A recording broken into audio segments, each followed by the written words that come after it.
This is the Bartholomew Town Podcast. Hi, everyone. Welcome in to another edition of the Bartholomew Town Podcast. I'm your host, Bill Bartholomew. On today's episode, from City Hall, another conversation with Providence Mayor Jorge Elorza. Good to sit down with Mayor Elorza again for his second appearance on the Bartholomew Town Podcast, this time prompted by his unveiling of the new Providence. Now, that's a concept that he rolled out at the State of the City address just about a month ago. So we break down what exactly the mayor means when he speaks of the new Providence, how that impacts some of the major concerns that face the city. Of course, the beleaguered pension system, the educational challenges, at minimum challenges, that the city has faced for quite some time. A jam-packed episode here on Bartholomew Town. Now, I just came from a press conference in which Governor Raimondo declared a state of emergency here in Rhode Island. This, of course, related to COVID-19. For the latest information on this matter, search for the podcast or me on social media, Twitter, Instagram, Facebook, LinkedIn, YouTube. And we're working right now to get the director of the Rhode Island Department of Health, Dr. Nicole Alexander Scott, here on the Bartholomew Town Podcast. Obviously a busy time in her world, as busy as it gets. We're trying to make that happen as soon as possible. So that's the latest we have. Again, follow the social media accounts for the daily, sometimes hourly updates that I'm posting there. Support for the Bartholomew Town Podcast comes from Newport Vineyards. My name is Paul Nunes. I am the co-owner and farm manager here at Newport Vineyards. I've been at this since 1995, and so this is our 25th year. We're the largest producer of estate-grown wines in New England currently. All of our farmland is conserved in partnership with primarily the Aquidneck Land Trust, a local nonprofit organization dedicated to the conservation of open spaces. Discover more at newportvineyards.com. Hello. All right, so we are here in the mayor's office at Providence City Hall. Good afternoon, Mayor. Thanks so much. Well, good afternoon, Bill. It's great to have you here. A real pleasure. So, at the State of the City just a few weeks ago, I guess it was about a month ago now, a concept you rolled out, the new Providence. WPRO Steve Klampkin, I think he counted it 41 times. That's in it. the speech. That's it, yeah. So let's get right into, if you don't mind, sort of the gist of what that means. I think broadly we know what it means, but in Providence residents, but for everyone in Rhode Island, what does that mean? I think it starts with the realization, frankly, that the Providence of today is very different than the Providence that I grew up in and that many other folks throughout the city grew up in. And it begins with, 40 years ago, Providence was not known. City Hall wasn't known as a place that was known for integrity, that was known for transparency, that was known for honesty. And so we've changed that, and we've been very responsible with all the decisions that we've made.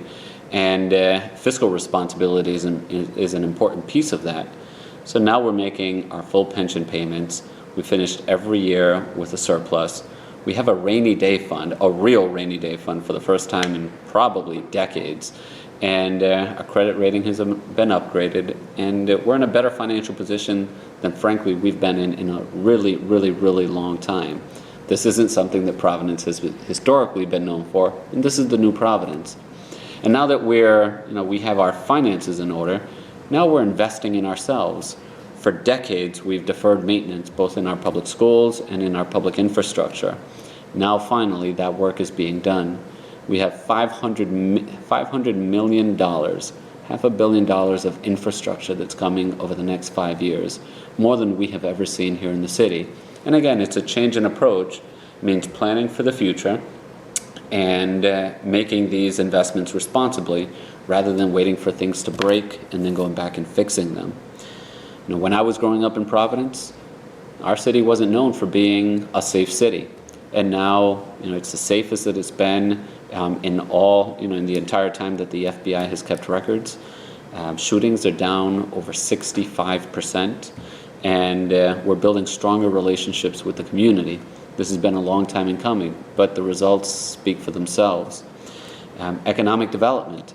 The city that I inherited even 6 years ago, there wasn't much happening in terms of private investment. Now cranes in the sky have become a fixture of our landscape. We have so much happening both here downtown and out in our neighborhoods. So we're turning formerly abandoned vacant properties, bringing them back to life, and contributing to the community vibe and spirit. And then, the last piece of it is, when I was growing up in Providence, there was a sense that you had to know a guy to get anything done in City Hall. We've used technology. We created our 311 system. We keep track of every single complaint that comes in. So now you don't have to know a guy. You don't have to support the right person. If you're a resident of our city, you deserve the same high-quality level of services as anybody else, and that gets delivered today in the New Providence. So that's the New Providence in a nutshell. And it's important to emphasize that it didn't just start a few years ago. Some of it goes back long into the past, and it's certainly something that we haven't reached that point yet. It's still New Providence in transition. But on all these scores, I think that we can all look up and be very proud that certain elements of our past we have left in our past, and we've embraced change so that we can do all these great things that I just spoke about. Obviously, last year with not selling the water supply, there's always pushback on the financial health of the city from different sectors. Yeah. Are you making an argument that long term, the direction Providence is going, it'll be able to, on its own, sort of work its way out of any challenges that it has? Its people, its innovations, that those mechanisms are what it actually will take to work out of any kind of debts? Yes, but under one really important circumstance or one important condition. So clearly, objectively, and I think everybody would agree with this, that our finances are in much stronger shape than they have been, you go back even into the 1970s. So there's certainly something really positive there to celebrate. With that said, we still have the lingering unfunded pension liability and also the unfunded OPEB trust. So these are other post-employment benefits like retiree health care. So yes, we have those lingering out there. It's not an issue that is imminent, that we're going to fail to meet our basic obligations overnight. Even if a recession came, we're in as strong a position to withstand that recession as we've been in a really long time. But it's going to require very, very responsible decision making over my next 3 years, and then whoever the next mayor is, they're going to have to continue this. The mayor that follows after that is going to have to continue these responsible decision makings. So that's the big condition here. Yes, we're going to be fine, but it's going to require some really important and at times some really difficult decisions to be made, not just by myself, but by the folks who occupy this office after me. Anything imminent as far as a difficult decision that you're wrestling with right now? Oh, sure. Yeah. So, part of the challenge here is that we can celebrate that our short-term finances, our mid-range finances, they're in much better shape. Our long-term finances are still something that we have to keep a really close eye on. And so the challenge is, how do you sound the alarm that we can't take our eye off the ball with the long term while at the same time celebrating that things are good during the short and medium term? So with that challenge, we're currently working and putting together some ideas of how we can do two things. The first is continue to sound the alarm about the long-term challenges, and second, adopt some best practices. There are things that we can do that won't necessarily be the once and for all solution to all of our challenges, but they're smart things that a city should do that are going to help with the long-term finances. And just as we're prepared to do those things, I'm sure that the next mayor is going to have to do similar things. So yes, all that work continues, but I think first and foremost it's important to make sure that this remains at the fore of all of our minds, so that no one is surprised when difficult decisions have to be made. Everyone understands where that comes from and why they need to be done. So it's a mindset as well, this New Providence idea. How do the schools fit into this? Obviously, we could do a podcast series. I'm sure someone will do a series on Providence education, 1980 through whenever. Yeah. But you've, in your capacity now, you've sort of teed it up as much as you can, handed off as much as you can, and do you have to take a sit back and wait perspective, or how much can you get in at this point? Yeah, I'll tell you, there is no sit back and wait, especially when it comes to education. And I think that education is part of this new Providence as well. We've put off deferred maintenance in our school buildings for decades, right? I went to these same schools and they had the issues 40 years ago.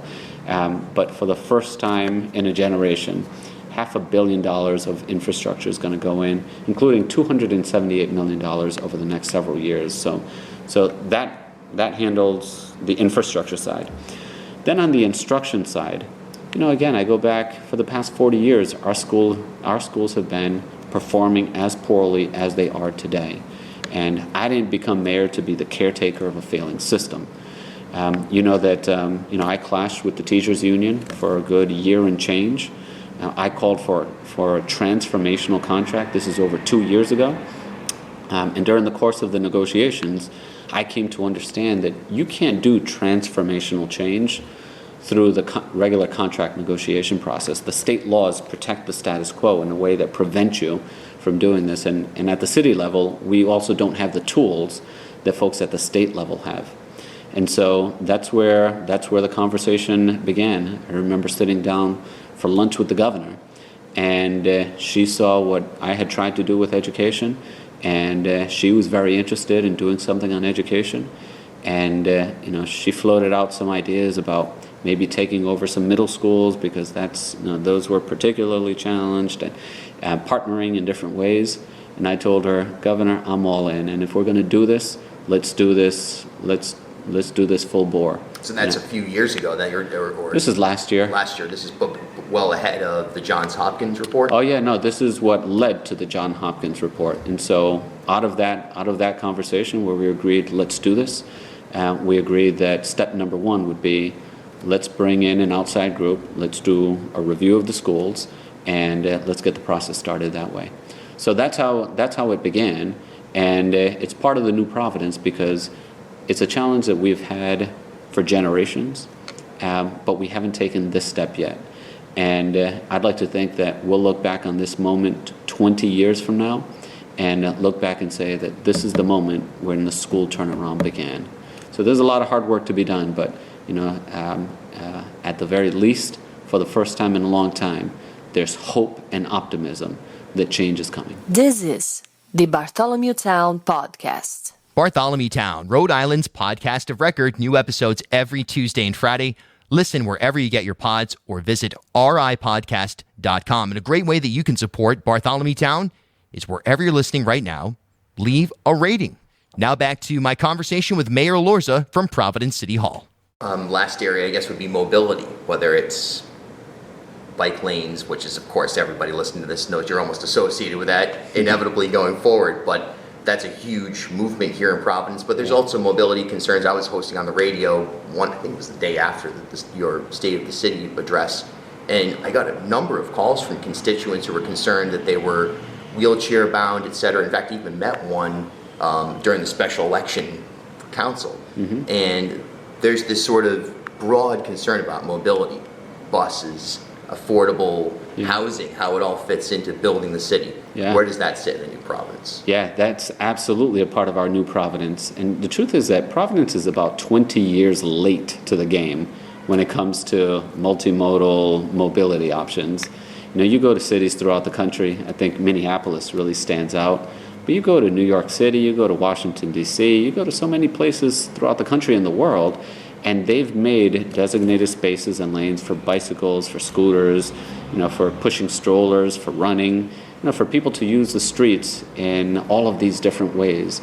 And so we're late to the game, but we're looking to catch up in the coming years. And the way that I feel about this is we need to construct a citywide network of bike lanes and dedicated lanes so that it becomes just a matter of course. It's just, of course, as we're building a new street, this is how it's built, and these are the amenities that we put in. And eventually, people will become so accustomed to it and will adjust in the way that they get around. So, whereas right now, there are a lot of people who don't ride their bicycle to work because it's inconvenient and maybe unsafe. Well, now, if you have dedicated bike lanes, they start to change their behavior. When I think about the use of the bike lanes, Sometimes people don't necessarily see themselves as the users. But I say to folks, think about being able to teach your grandchild how to ride their bicycle on one of these bike lanes and not be concerned about, getting hit by a car, or riding with your family and knowing that they're safe and secure. And so, this is certainly something that's going to benefit everyone throughout the city, and it's about time that we invest in this way. So those are the dedicated lanes, but mobility stretches far beyond that. We're also investing in our bus rapid transit system here in downtown, so that as soon as you get to downtown, it's going to be very easy for you to jump on and off of a bus to get anywhere from the train station down to the Rhode Island Hospital. And every 2 or 3 minutes, you can hop on and hop out, and you can easily circulate anywhere. So, once you get to one place, then it's very easy to get around. And if you want to hop on a scooter, that's fine. We have the jump bicycles that should be coming back to the city soon, so we're going to have the bike share program. We have the Waymo driverless bus that's circulating in the Olneyville neighborhood. Yeah. So we're experimenting and we're trying all these different things, but what we've learned is that, we need to design our city for people and not for cars. And people are hungry for different ways of getting in and around the city, and we're providing all those options today. Last question, real quick. Any well wishes for ostensibly the councilor-elect? Obviously, there's still a general election, but he's unopposed. Mm-hmm. Councilor-elect will say Gonzalez. Yeah, so, we exchanged a couple voice messages recently. I congratulated him. I think that he's an honest, earnest young man. He's very bright. He is very thoughtful. He's been really engaged in the community since he's been around, and I know he's from the area too. So I think he has all the qualities that it takes to do a really good job in this very difficult role. So I wish him all the best. I wish him a lot of luck, and I look forward to working together to move our city forward. Mayor, thanks so much for your time. Appreciate it. Thank you, Bill. As always, thanks for spending some time here in Bartholomew Town. I'll be back on Friday with a brand new episode. Until then, I'm Bill Bartholomew. We'll talk soon.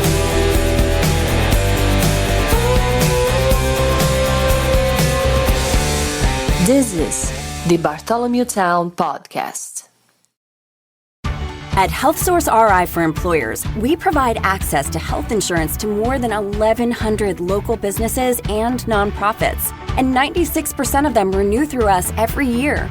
Maybe it's our choice of 19 different health plans, our 10 years of customizing solutions, or our one local team of dedicated experts helping employers find quality health insurance.